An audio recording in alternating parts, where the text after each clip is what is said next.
একটি শক্তিশালী জাতিই পারে একটি শক্তিশালী সমাজ গড়ে তুলতে।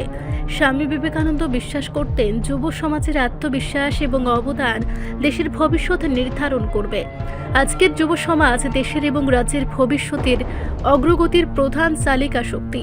আজ নজরুল কলাক্ষেত্রে রাজ্যভিত্তিক জাতীয় যুব উৎসবের উদ্বোধন করে মুখ্যমন্ত্রী প্রফেসর ডক্টর মানিক সাহা এই কথা বলেন।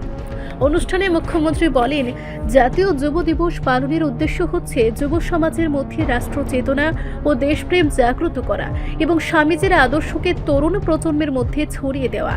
স্বামী বিবেকানন্দ ছিলেন জাগরণের অগ্রদূত, চিন্তানায়ক ও যোগনায়ক। বর্তমান সময়েও স্বামীজির চিন্তা, ভাবনা ও দেশের প্রতি ভালোবাসা অত্যন্ত প্রাসঙ্গিক।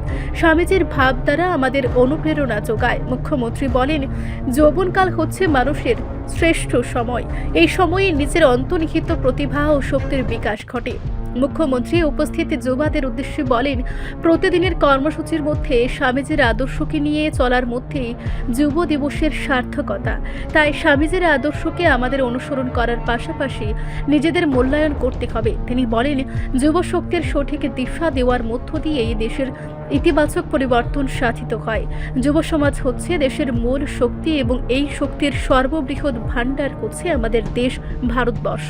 মুখ্যমন্ত্রী স্বামী বিবেকানন্দের আদর্শের কথা উল্লেখ করে আরও বলেন, স্বামী বিবেকানন্দ বলেছিলেন, মানুষের সেবা করার মধ্যে রয়েছে ঈশ্বর সেবা। তাই যুব সমাজকে শুধু শিক্ষায় শিক্ষিত হলে চলবে না, মানুষের সেবায়, দেশের সেবায়, সমাজের সেবায় নিজেকে নিয়োজিত করতে হবে। তবেই আসবে মানব জীবনের সার্থকতা। এবং এই সনাতনের অর্থই হচ্ছে যে অন্যান্য অনেক সভ্যতা কিন্তু এখন বিলীন হয়ে গেছে।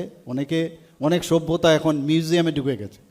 এটা ইজিপ্ট সভ্যতা হোক, গ্রিক সভ্যতাই হোক, এগুলো কিন্তু এখন মিউজিয়ামে। কিন্তু ভারতের উপরে এতগুলো মুঘল সাম্রাজ্য থেকে আরম্ভ করে মুঘলরা এসে শাসন করলো, ইংরেজরা এসে শাসন করলো, তারপরেও কিন্তু ভারতের জায়গায় রয়েছে। এক নরেন্দ্র, আবার 2014-তে আরেক নরেন্দ্র এসছে। আসার পরে 2014-র আগে আমাদের কি অবস্থা ছিল, এই ভারত থাকবে কি থাকবে না এরকম একটা অবস্থা ছিল। কোথায় যাবে আমরা, কোথায় যাব? ওই উপরওয়ালা ভারতকে রক্ষা করার জন্য যাকে পাঠিয়েছেন যশস্বী প্রধানমন্ত্রী নরেন্দ্র মোদীজি।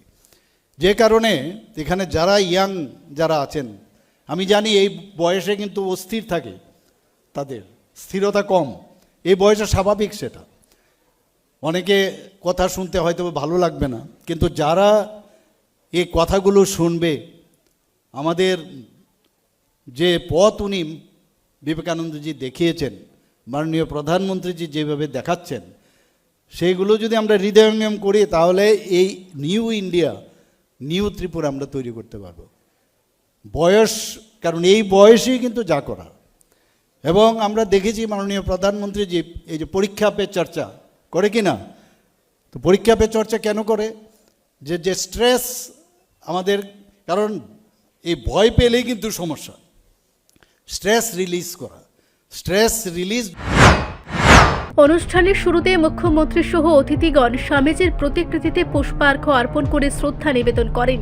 অনুষ্ঠানে রাষ্ট্রপতি পুরস্কার প্রাপ্ত এনএসএস ও স্কাউট অ্যান্ড গাইডসের স্বেচ্ছাসেবকদের, মুখ্যমন্ত্রীর রাজ্য ট্যালেন্ট সার্চ ও মুখ্যমন্ত্রীর ক্রীড়া উন্নয়ন প্রকল্পের অধীনে পদকপ্রাপ্ত ক্রীড়াবিদদের এবং নেশামুক্ত অভিযান সচেতনতা কর্মসূচিতে বিশেষ অবদান রাখা বিভিন্ন ক্লাবকে সংবর্ধনা প্রদান করা হয়।